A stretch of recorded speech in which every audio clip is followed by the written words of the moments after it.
Voilà, on va passer tout de suite au billet science pour vous parler d'une révolution, celle des microchimères. Ça ne vous dit rien? Eh bien, Julia Siger est là pour nous éclairer. Bonjour Julia. Nous, ça ne nous disait absolument rien ce matin. Maintenant, on est un peu plus briefé. Ce sont des cellules échangées entre une mère et son fœtus lors de la grossesse qui pourraient jouer un rôle essentiel dans la protection et la réparation des tissus maternels. Leurs propriétés suscitent l'intérêt des scientifiques. Elles offrent de nouvelles perspectives pour les thérapies cellulaires novatrices. Alors Julia, on va peut-être commencer par le début. Expliquez-nous ce qu'est une microchimère exactement. Alors comme vous l'avez dit, pendant la grossesse, au tout début de la grossesse même, une mère et son fœtus vont échanger des cellules. Donc la mère va envoyer des cellules au fœtus et le fœtus va envoyer des cellules à la mère. Et ces cellules, ce matériel génétique, on va finalement le retrouver dans tous les organes de l'un et de l'autre. Donc on va trouver des cellules fœtales dans le cœur, dans les reins, dans le foie de la mère, mais aussi dans le cerveau et dans la moelle osseuse. Et au début, on pensait que c'était un phénomène un peu transitoire, que finalement ces cellules disparaissaient un petit peu après la grossesse. Mais on se rend compte qu'elles restent tout au long de la vie. Alors, il faut comprendre que ça se passe tout au début de la grossesse. Donc, si vous avez dû interrompre une grossesse ou si vous avez, par exemple, perdu un enfant, eh bien, c'est la même chose. Vous continuez à garder les cellules vivantes de chacun des fœtus que vous avez portés. Donc, c'est absolument magnifique comme image. Cet échange de cellules, il se fait donc entre la mère et le fœtus, mais il peut aussi se faire in utero entre des jumeaux, par exemple. Et donc, ce qui va se passer, une fois que ces cellules vont passer le placenta, elles vont aller ici, dans un organe qu'on appelle le thymus. Et le thymus, en fait, il va permettre à la mère de se familiariser avec les cellules de son enfant et donc de l'accepter, de faire en sorte que son corps ne le rejette pas et vice-versa, que le fœtus accepte son hôte. Donc ça, c'est des choses absolument extraordinaires. Et donc, ce qui va donc se passer au moment où je vous parle, Elisabeth, c'est que par exemple, on a sûrement des cellules, des enfants ou des fœtus qu'on a pu porter qui battent aujourd'hui dans notre cœur. Et là, je pense qu'on atteint le summum de la poésie et de la beauté. Mais aussi, on sait que ces enfants portent des cellules des grands-mères. Et ça, c'est la découverte d'une chercheuse française qui s'appelle Nathalie Lambert, qui est à Marseille. Pourquoi ? Parce qu'on a échangé effectivement des cellules avec nos mères et donc on leur donne ces cellules à ces enfants.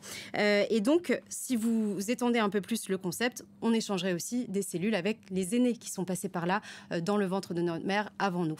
Voilà, il y a une très jolie expression qui a été utilisée par Lise Barnéou, qui a écrit un livre époustouflant qui s'appelle « Les cellules buissonnières ». C'est peut-être la première à avoir vraiment étudié ce concept méconnu. Et elle parle d'un voyage cellulaire. En tout cas, on se rend compte qu'on est vraiment un réservoir familial vivant et qu'on porte finalement les traces de tous nos liens familiaux. Alors, la transmission des cellules comme ça à travers les générations, pendant longtemps, la science pensait que ces cellules étaient néfastes pour la mère, lui provoquant par exemple des maladies auto-immunes. Ce n'est pas le cas donc. Alors, si c'est le cas, on pense que dans certaines situations, ça peut empirer. Par exemple, une situation où une femme aurait déjà un terrain inflammatoire ou certains marqueurs. Mais ce que les scientifiques sont en train de découvrir, c'est que finalement, il y a aussi un potentiel thérapeutique absolument extraordinaire. Pourquoi ?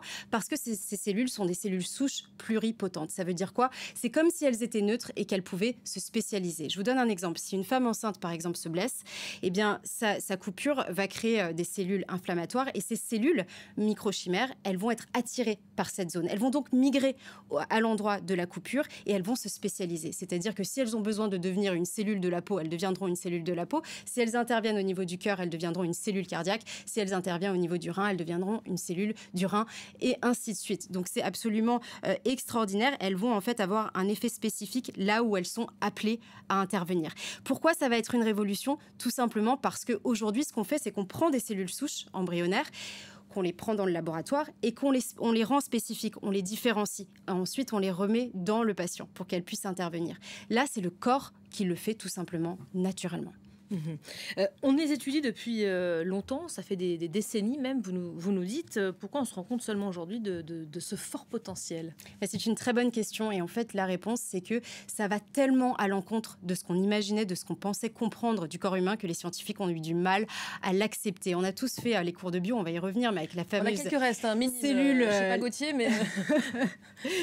Là, alors les restes c'est à peu près ça, je vais vous le faire schématiquement, mais c'est la cellule œuf qui va se diviser à l'infini génie jusqu'à donner qui on est aujourd'hui. Et l'idée, c'était qu'on avait un ADN qui était unique et pur et que tout provenait de cette fameuse cellule œuf. Eh bien, pas du tout. En fait, à l'intérieur de nos cellules, on a un patrimoine génétique qui est extrêmement varié, comme je vous l'ai expliqué. Et donc, ça change complètement la donne. Aujourd'hui, on se rend compte qu'on est un musée, un réservoir de patrimoine génétique qui a un mécanisme d'entraide cellulaire qui est intragénérationnel. Enfin, c'est absolument magnifique. Et c'est même d'un point de vue philosophique, c'est peut-être une cellule, par exemple, d'un grand frère à qui vous ne parlez plus aujourd'hui, qui est peut-être en train de vous aider à surmonter un pépin de santé aujourd'hui. Voilà, cellule du grand frère. Je suis déçue, vous ne nous avez pas parlé de la cellule de la belle-mère. Ça nous a beaucoup fait rire tout à l'heure en rédaction. C'est une question que beaucoup de gens se posent. Est-ce qu'on a des cellules de nos belles-mères à l'intérieur ou d'ex-mari Alors là, ça ne sera pas des cellules qu'on va porter en nous. On n'a pas des cellules de notre belle-mère dans notre cœur, même si évidemment on les aime d'amour. Mais on aura en tout cas, évidemment, on a du patrimoine génétique, on a de l'information génétique qui sont contenues dans ces cellules que l'on transmet à nos enfants. Voilà, tout ça voyage. Et on n'est qu'au début de cet apprentissage très vaste, visiblement. Merci beaucoup, Julia Siger.